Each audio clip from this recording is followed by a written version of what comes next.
Hi everyone, welcome back to Liberty Park Music.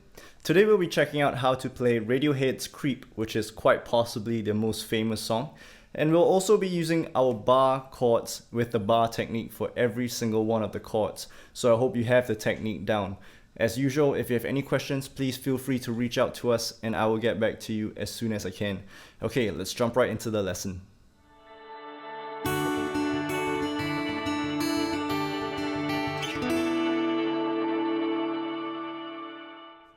So the chords for this song are pretty simple. We only have 4 chords.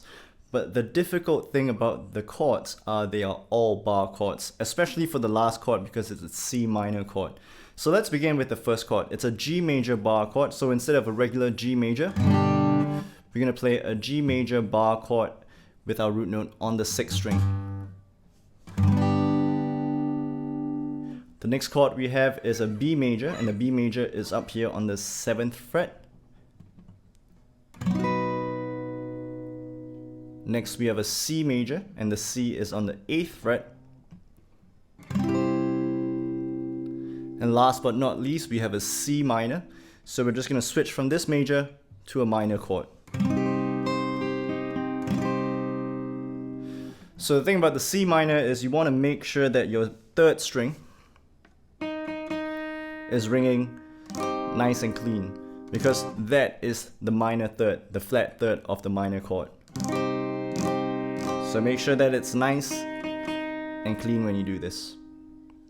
One little tip I want to give you guys is when your hand starts to get tired from playing the bar chords, and they will get tired from playing the bar chords because that's just how bar chords are, you have to do things to help you take little breaks from the bar chord. So for example, instead of playing the G major bar chord, so for like the chorus section, I would switch to the open G major chord, because this G major chord is it has a lot less tension on my hands, and I take this opportunity to just rest my hand and release the tension.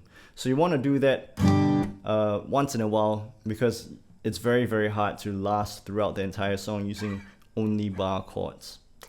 Well, it might be a bit tricky to go from this G major open chord to this B major bar chord, but just a bit of practice and you'll get it down. And it's a lot better than having your hands cramp up.